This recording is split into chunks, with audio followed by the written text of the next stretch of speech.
Good. Got a water there. Thank you.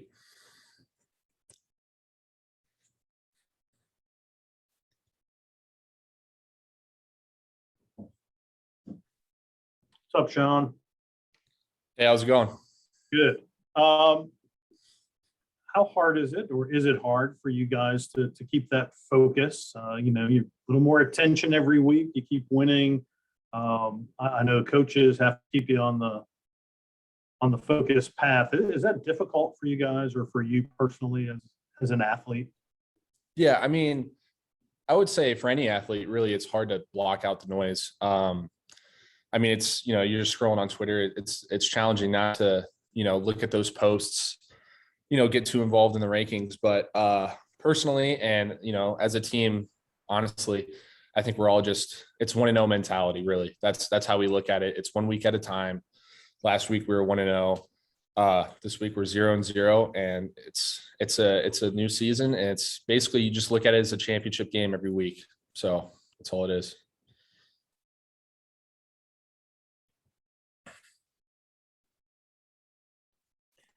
Hey, Sean, I want to ask you about turnovers.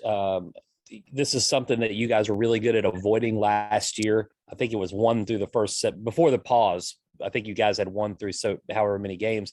And this year you guys are again one of the best in terms of turnover margin in the country. A lot of teams talk about doing that, but can't do it. How have you guys been as successful at doing it, do you think?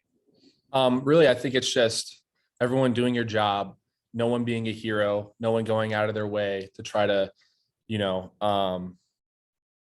make like an extra play to maybe, push the play forward, when in reality, if you just do your job, you just go where Sam expects you to go. If we just block who we're supposed to block, if the running back, is supposed to fit up the linebacker like he's supposed to, those looks are going to be there for Sam, and Sam's going to be able to deliver the ball.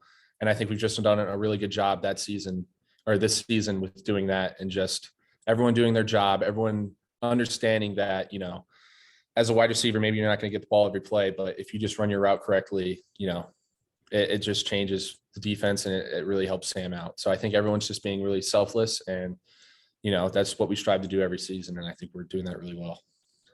To follow up on that, you guys are not loaded with 5-star recruits at every position like a Clemson or whatever, but so how instrumental is that part of it? The idea of not beating yourselves, you're developing players, but also you're not making mistakes that cost you game. How vital is that for you guys in particular, considering the way you're constructed? Yeah, I mean, it's huge. The turnover margin is everything. And that's Coach Clausen preaches that every day. You win games based off the turnover margin. So, I mean, you just look at the turnover margin right now in the ACC.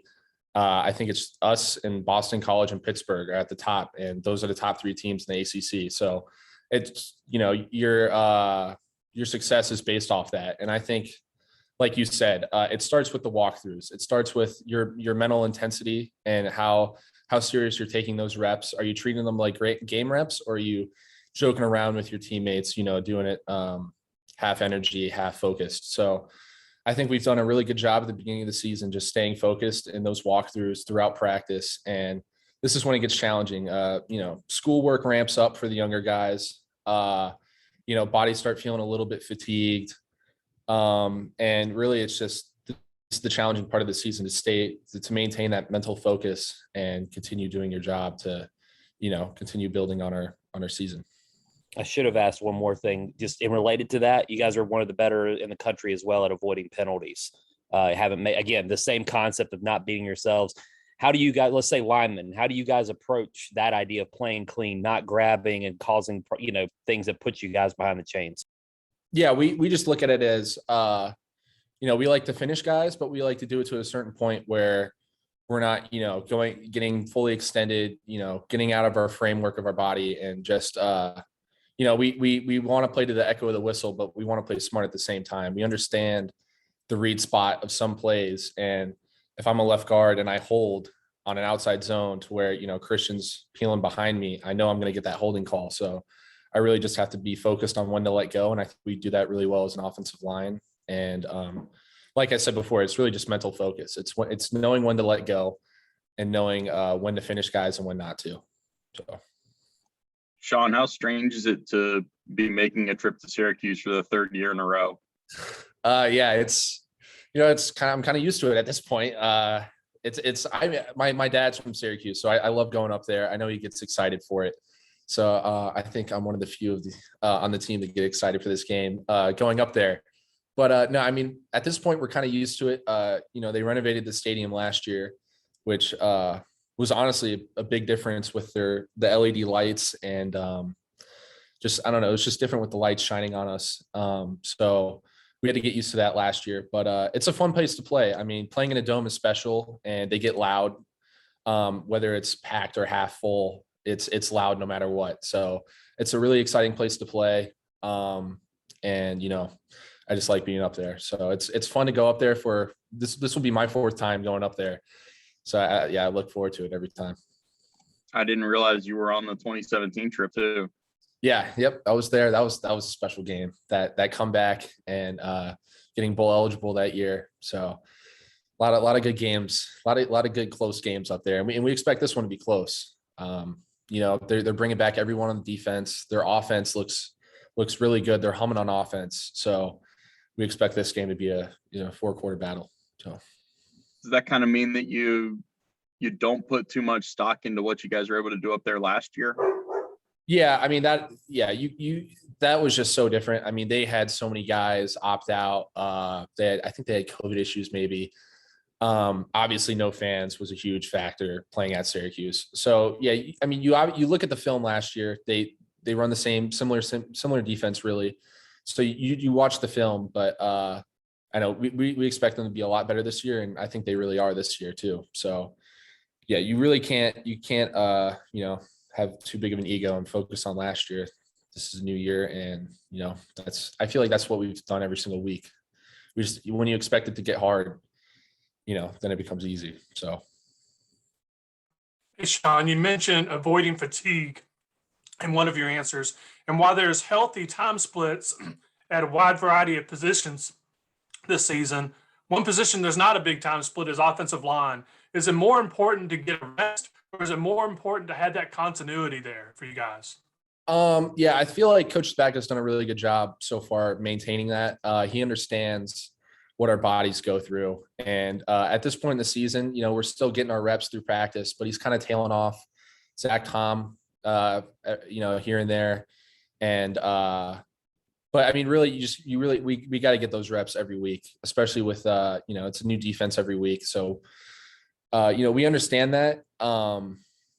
But really it's what you're doing outside of practice is where that can benefit you. You got to make sure you go to the trainers, the ice tubs, you're hydrating, eating, because if you're not doing that, then your body's just going to get worse and worse. And so we understand, you got to get those reps at practice, but I think we're all, we take it as professionals and we're really taking care of our bodies. So what's it like for you, Sean? The goal I know is to wear down the opposing defense when you guys run fast and get, 80 or 90 plays in a game. But from an offensive line perspective, do you guys start to wear down towards the end of that as well? Yeah. No, I mean, yeah, it's if you're playing hard and you're playing every rep, with full strain and doing your job, you're going to be fatigued at the end of those drives. So, I look at it as, I'm going to be fatigued, but I know they're going to be more fatigued than I am. So my goal is to just, finish better than they do really. And when you get those 10, 11, 12 play drives where you're going fast and you keep getting first downs, you can just kind of see it in their eyes. They kind of start to give, and that's when you really push down on the gas pedal. Cause by then, you're in the red zone and if you can get that good push, you can find the end zone. So yeah, you get fatigued on those drives, but they do too. And I thought, credit to Louisville, a lot of teams, they do that injury thing where guys go down, and I think Louisville, it only happened once. So, respect to Louisville for, playing the game of football. So.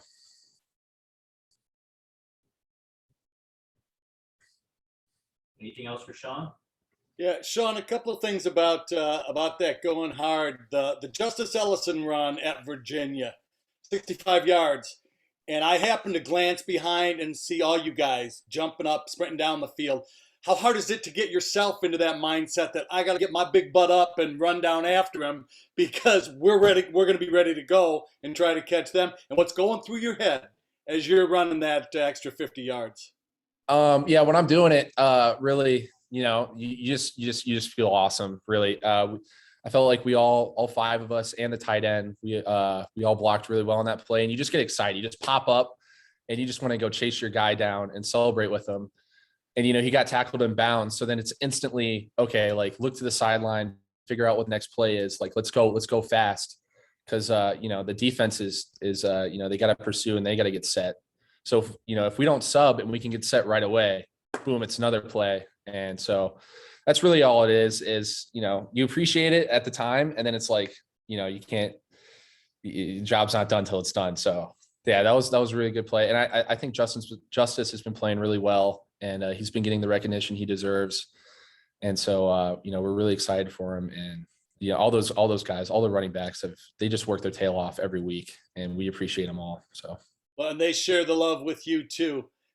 Yep. And one other real quick thing. You said something about play to the echo of the whistle. Where'd that phrase come from?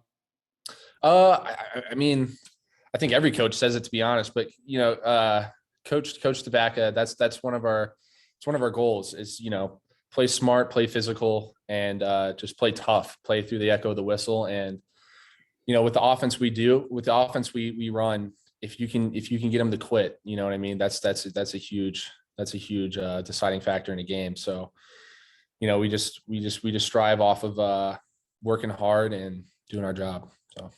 Thanks. Sean, how did Sam get that pass off to Justice down around the goal line? Yeah, I was blocking, so I didn't really understand what happened. But, at the time I was like, oh, that was a really good pass. And I look at the sideline and everyone's freaking out.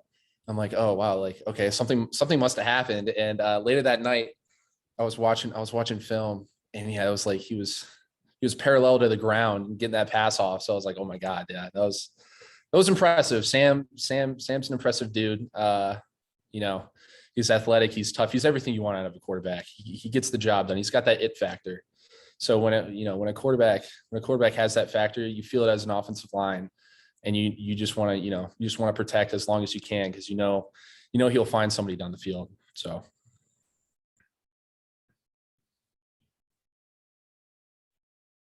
Guys all set? All right. Thank you, guys. Sean.